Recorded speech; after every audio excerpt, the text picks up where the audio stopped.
Le damos la bienvenida a Virgilio Hernández, candidato al Parlamento Andino por la Revolución Ciudadana, lista 5. Bienvenido, estimado Virgilio, a la mañana en RTP. Muy buenos días, un gusto poder estar con ustedes. Cuéntenos, estimado Virgilio, ¿usted considera que el Parlamento Andino sigue siendo relevante hoy por hoy cuando la CAN ha sido desplazada por otras iniciativas regionales, casi que ignorada por los gobiernos de los países miembros, cuando la gente desconoce sus funciones y quienes las conocen saben que son limitadas? ¿Por qué interesarse por el Parlamento Andino? Nuevamente, muy buenos días. Me parece que el tema va más allá del Parlamento Andino. El tema tiene que ver con la integración y lo fundamental que resulta la integración para resolver los problemas que tenemos en el Ecuador y que tenemos en el resto de países de la región.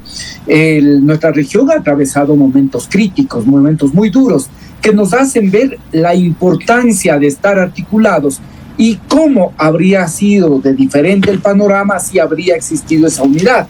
Menciono el tema más cercano, como el tema del COVID, que habría permitido indudablemente a los países de la región andina o de lo que era la UNASUR, por ejemplo, tener acceso a lo que eran los test de detención del COVID y luego también a lo que eran las vacunas. Ahora mismo, esta situación que existe con el presidente Trump y su política migratoria, o los primeros pasos respecto de esta política migratoria, indudablemente sería diferente la respuesta si habría una articulación, una integración de los países de Latinoamérica o por lo menos los países del sur. Ya vemos que no es suficiente la fuerza de un país, por fuerte que este sea, México, Brasil o Colombia.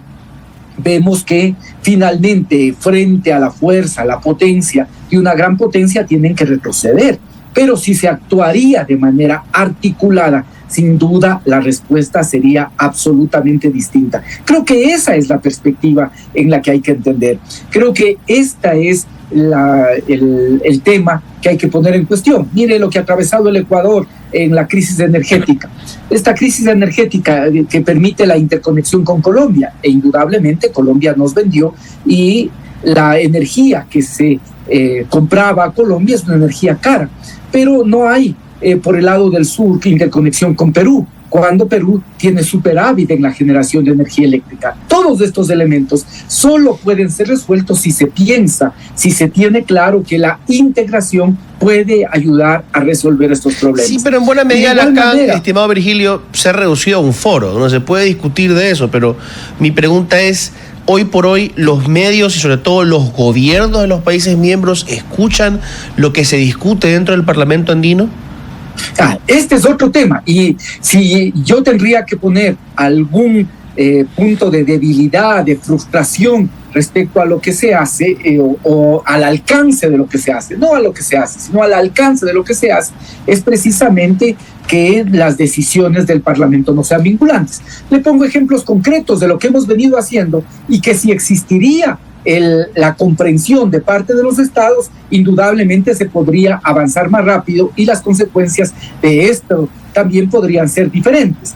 Primero, después de que se presentó esta crisis que llevó al presidente a declarar la guerra interna, a mi modo de ver equivocada, en general, la Comunidad Andina de Naciones, los cancilleres, los ministros de seguridad se reunieron el 15 de enero y esbozaron algunas líneas de lo que podría ser una actuación conjunta para enfrentar fenómenos que son conjuntos. Nosotros en el Parlamento trabajamos unos lineamientos de políticas de seguridad integral. Esto sí existe, esto sí es un libro prácticamente que entregamos al secretario ejecutivo de la Comunidad Andina de Naciones y además para este trabajo a mí me encargó el Parlamento que yo pueda sistematizar lo que fue resultado de distintos foros que se hicieron virtuales y presenciales en todos los países del área andina, conversar con una serie de expertos. ¿Qué están planteadas aquí? Políticas que ayudan a poder enfrentar los problemas. ¿Hacia qué van esas políticas? Hacia tener un plan regional en los países como en el Ecuador, que el Plan Fénix es una quimera, poder aportar a esos planes nacionales, pero tener un plan regional. ¿Por qué? Porque los problemas que estamos enfrentando son regionales. El problema del narcotráfico, la producción de drogas se hace en los países vecinos, pero Ecuador se ha convertido en el puerto de salida de la droga hacia Europa. Y también Bolivia, una ruta hacia el Atlántico y del Atlántico hacia los países pero ahí, del norte. estimado Virgilio, estoy de acuerdo que la cooperación es importante. La posibilidad de tener un plan regional. Correcto. Ese es el tema. Hay que pasar de las políticas a un plan regional. Para decirle un tema, otro tema que le podría decir... No, pero quedémonos ahí, estimado Virgilio, porque es un punto importante el que toca. A ver, ya. Estamos de acuerdo con que la cooperación es importante, un plan es necesario, pero ¿cómo tú llevas un plan a la acción? Con confianza. Y la situación actual, y permítame decirle, para mí no es de este gobierno ni de años recientes, un problema histórico del Ecuador, es que nuestros países no confían en que la información que nos entreguen no se filtre. ¿Ya? Este es un tema central. ¿Cómo crear comunidades de inteligencia que permitan ir a avanzar en el tema de la entrega de información para poder ser más efectivos? Usted ha topado un tema crucial.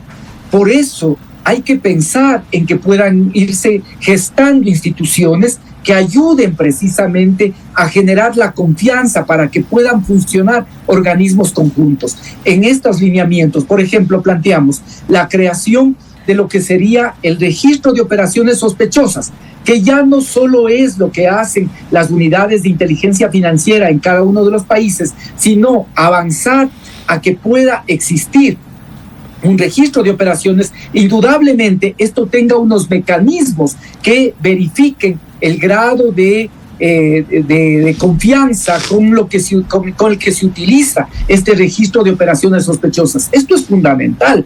El rector de la Universidad Militar Nueva Granada nos decía en estos diálogos que si se quiere ser eficaz en la lucha contra el crimen organizado, contra el narcotráfico, el 90% es inteligencia, es información. Eso evita cosas como en el Ecuador, que se han detenido más de 10,000 personas y se ha procesado a menos del 5%. Sí, lo fundamental es inteligencia. Y esto tiene que indudablemente ser compartido entre los países de la región andina para poder enfrentar un tema que es regional.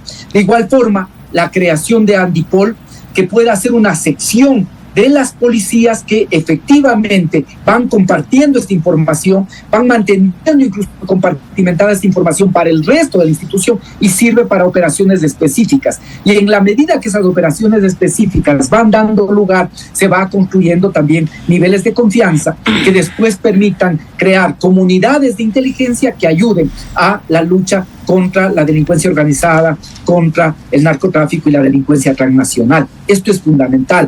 El que se pueda avanzar en Andiyús, una coordinación de las fiscalías, el que se pueda avanzar a tener mecanismos de inteligencia y contrainteligencia en los países de la región, a combatir el ciberdelito, la trata de personas, que son también uno de los delitos que ya está entre los 5 delitos más importantes de la región.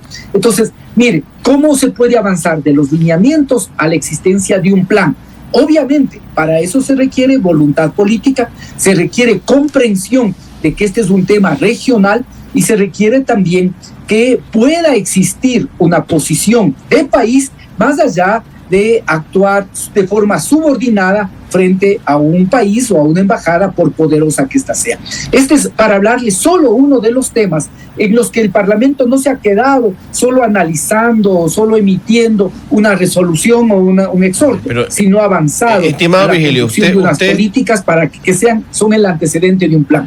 Y otro elemento... Usted fue elegido para el Parlamento, lleva ahí un periodo. Que ver con la red andina de universidades, en la que no nos hemos quedado solo diciendo sería bueno que avancemos hacia la homologación de títulos, sino que hemos dado pasos concretos. Y ya en este momento, en la región andina, hay una red que tiene a 50 universidades de la región que en este momento pretenden la movilidad de estudiantes y profesores, pero que el objetivo indudablemente es ir hacia lo que pueda ser el reconocimiento de títulos de las universidades que se emiten de las universidades de la región andina, y en algún momento las universidades, el sistema universitario tiene que ser parte de la estructura de la Comunidad Andina de Naciones.